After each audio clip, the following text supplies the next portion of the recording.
পশ্চিমবঙ্গের রাজনৈতিক মহলে ফের একবার শোরগোল ফেলে দিলেন মনিরুল ইসলাম। ফারাক্কায় আয়োজিত এক অনুষ্ঠানে জনসমক্ষে বক্তব্য রাখতে গিয়ে তিনি নির্দল প্রার্থী হিসেবে আসন্ন নির্বাচনে লড়াই করার ইঙ্গিত দিলেন।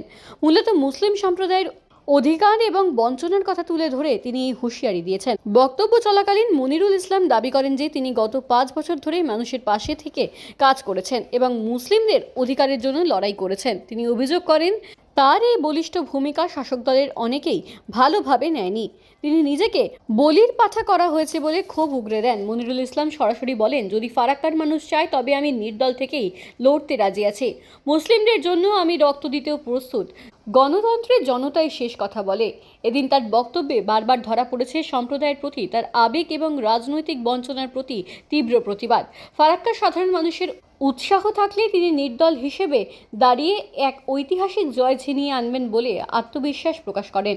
এই ঘটনা ফারাক্কার রাজনৈতিক সমীকরণে যে নতুন মোড় দিতে চলেছে তা বলাই বাহুল্য।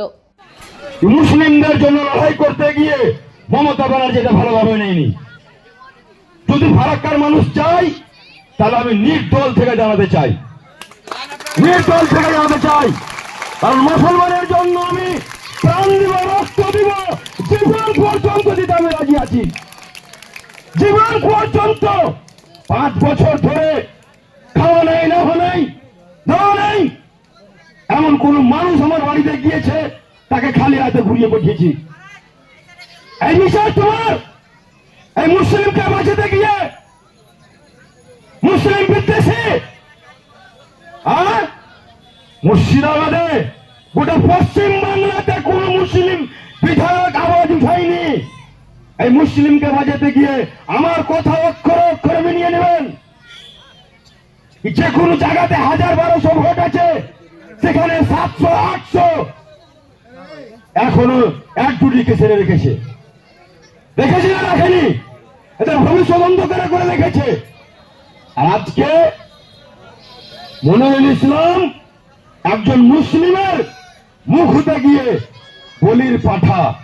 যদি আপনারা যদি সঙ্গে থাকেন, জনগণ শেষ কথা বলে, উনারা তো বলেন জনগণ শেষ কথা বলে, জনগণ শেষ কথা বলে, গণতন্ত্রে জনগণই শেষ কথা বলবে। আপনারা যদি আমাকে উৎসাহ দেন, আগামী দিনে আমি ইন্ডিপেন্ডেন্স লড়াইতে গিয়ে আমি আমার একটা দেখে দিতে চাই কি ফারাক্কাবাসীর মানুষ আমার হৃদয়ে আছে, আমি উনাদের হৃদয়ে আছি। এই কথাগুলো আমি বলছি। যদি আপনারা অনুমতি দেন, তো আপনারা যদি অনুমতি দেন, তাহলে আমি ইন্ডিপেন্ডেন্স নির্দল থেকে দাঁড়িয়ে আমি একটা সজোর একটা গালে থাপ্পড় মারবো। কারণ মুসলিমের মুখ হয়ে আমি দাঁড়িয়েছিলাম। আমি মুসলিম ঘরের জন্ম, গর্বিত, আমি গর্বিত, আমি গর্বিত, আমি আনন্দিত যে মুসলিম ঘরে আমি জন্মগ্রহণ করেছি। আর এই মুসলিম কমকে বাঁচাতে গিয়ে আমি আগেও বলেছি, এখনো বলছি, যদি আমাকে জেলে যেতে হয়, গুলি খেতে হয়, তো আমার সমাজকে আমি বাঁচাবো, আমার সমাজকে বাঁচাবো। কারণ আমরা মরতে শিখেছি, কিন্তু মাথা নত করতে শিখিনি। একমাত্র আল্লাহর কাছে, খোদার কাছে আমরা মাথা নত করি। যাই হোক, টাইম হয়ে গেছে, হয়তো এখন 6-7 মিনিট টাইম আছে। যা করা হয়েছে আমি যেটা বুঝতে পারছি, আমার কাছে কাল মানে বিডিও অফিসের আন্দোলনটাই হচ্ছে কাল। বিডিও অফিসের ওই যে রাম আর রহিম বলেছিলাম, এই রাম আর রহিমে, আরে আমার মতন বুকের পাটা রাখতে হবে। আমি দল করতে গেছি, তোমার কাছে মাথা বিক্রি করতে যাইনি। দল করতে গেছি, তোমার কাছে মাথা বিক্রি করতে যাইনি। যেটা বাস্তব, আমি 2 মাস আগে বলেছি, আজকে আপনি মিলিয়ে নেবেন যে হ্যাঁ ওটা ঘটেছে কিনা ঘটেছে, অক্ষরে অক্ষরে মিলিয়ে নেবেন আপনি। আমি বুকের পাটা রেখেছিলাম বলে আমি বলতে গিয়েছিলাম, আর আজকে বলির পাঠা করা হলো। যাই হোক, গণতন্ত্রে মানুষই শেষ কথা বলে, জনগণই শেষ কথা বলেন। আপনারা যদি আমাকে উৎসাহ দেন, ভোটে দাঁড়াতে বলেন, তাহলে আমি নির্দল থেকে দাঁড়িয়ে পাস করে দেখাবো ইনশাআল্লাহ। সকলে ভালো থাকবেন, সুস্থ থাকবেন। আসসালামু আলাইকুম ওয়া রাহমাতুল্লাহি ওয়া বারাকাতুহু।